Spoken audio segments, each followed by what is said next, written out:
So I'm going to be putting all these cameras head to head to show you guys what the current best webcam is.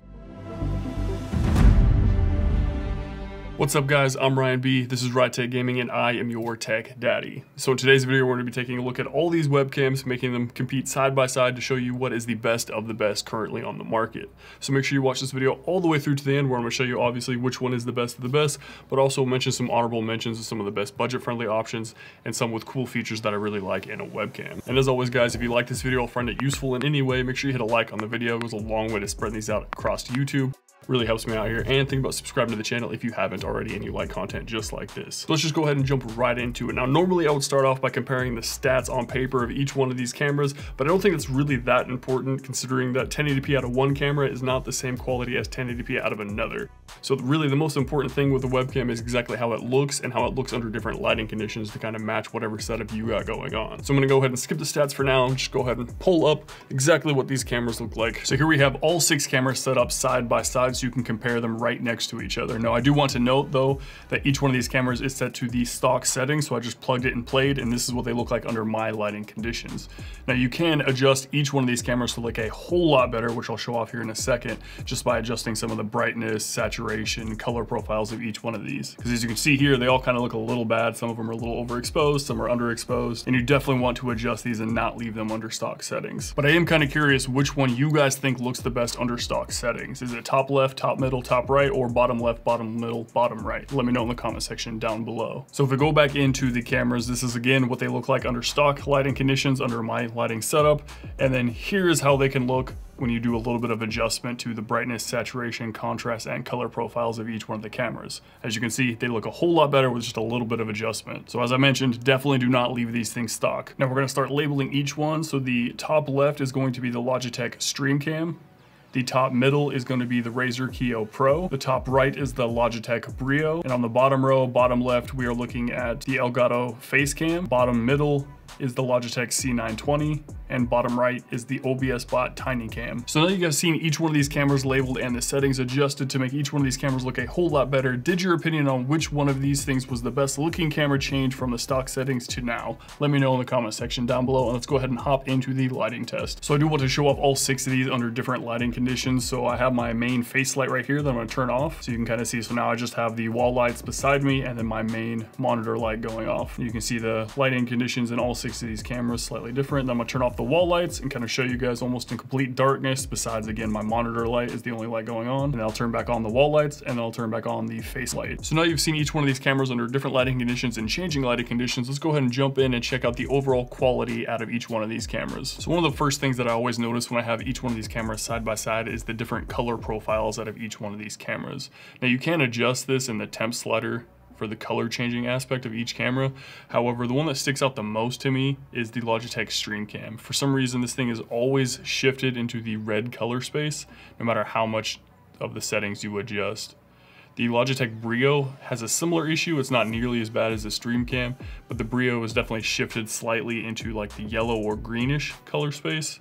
And then the Logitech C920 has it very, very slightly into the red. The only other one that really sticks out to me color-wise is going to be the Klyo Pro. And as you can tell, if you look at the wall lights in the background, the highlights are definitely crimped down and the blacks are definitely more black than the other cameras. And that's because it's got that HDR function that looks fantastic in the Klyo Pro. Gives it this much more dark cinematic look to the camera. And then lastly, the smoothness and the motion, so the frame rate out of each one of these cameras. Some of the standout options are going to be the Facecam, the Klyo Pro, Brio, and the TinyCam. They're all really smooth when it comes to motion, so they have really good frame rates, and the muddiest one is going to be the C920. And then lastly is just the overall resolution and the video feed out of each one of these cameras, so which one looks the cleanest. And there's definitely some standout options here for this one, and the worst couple ones that I can notice right off the bat are going to be the C920 and the Streamcam. They're just not as strong as all the other ones. So now that you guys got to see all these cameras side by side and compare the quality of each one, there's definitely one that kind of stuck out as the weakest link of all these webcams, and that's going to be the Logitech C920. However, it's not that fair to compare the C920 against the rest of these cameras because it is by far the cheapest option on this entire list, so it kind of has to be put in the league all on its own. But it does come in at number 6 here on this list for me, but I do want to give it the honorable mention of being the best budget webcam currently on the market.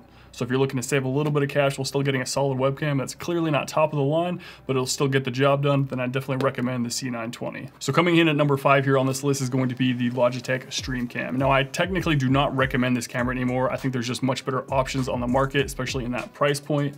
It's definitely the lowest quality of all these cameras besides the C920, but it is much more expensive than the C920. Secondly, it does have this red hue shift that's kind of always there no matter how you adjust the temperature sliders. That red hue shift is kind of hard to get rid of. The only cool feature this thing has is the option to vertically record. I just don't find it that useful. So again, this is going to be number 5 on the list, and I don't really recommend this camera anymore. So next up, coming in at number 4 is going to be the Logitech Brio.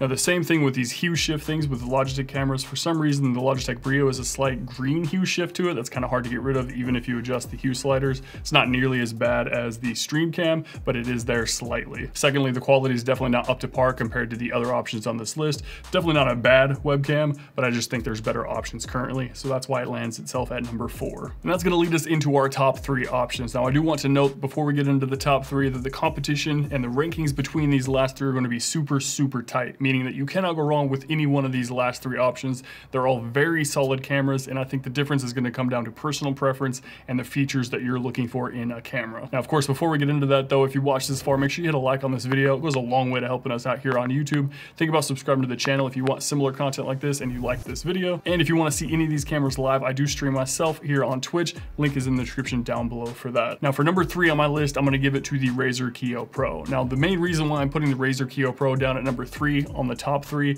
is going to be the price point. It is the most expensive one out of the top 3 options. However, I do still think that it is a very solid camera, and the HDR in this camera just looks fantastic. I like that dark cinematic look that it gives, and if you like that too, then I definitely recommend the Razer Klyo Pro. But like I mentioned, the only reason why I'm putting it at number 3 and not number 2 is just simply the price point. Now next up is going to be number 2, and that's going to be for the OBS Bot TinyCam. Now I absolutely love this camera. The quality is super good, but really the main reason why I absolutely love this camera is all the extra features that it has. So you have these hand gestures that you can do to make it trigger things like the zoom in effect or the tracking and kind of do a lot of movement while it follows you around. And I think that is probably the coolest thing that I've seen in a camera. And I know other similar PTZ cameras do it, but in a small little form factor like this for webcam purposes, I think this camera is fantastic. And that's why it's number 2 above the Razer Klyo Pro. And that of course brings us into the number 1, the best of the best, and that's going to be the Elgato Facecam.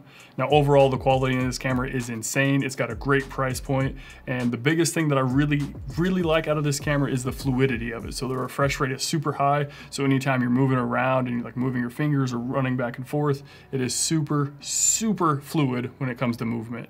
And of course the quality's there, the price point is there. Overall, this is a fantastic camera, and it's definitely the best of the best out of all these cameras, and I think it's currently the best on the market when you consider the quality, the price point, the refresh rate, and all that. So you definitely, if you want the best of the best, then I definitely recommend the Elgato Facecam. Now guys, let me know if you agree with this list, if you disagree, if there was cameras you think I should have included in this list, let me know in the comment section down below. But that's gonna be it. Make sure you click on some relevant content, and I'm gonna go ahead and get out of here.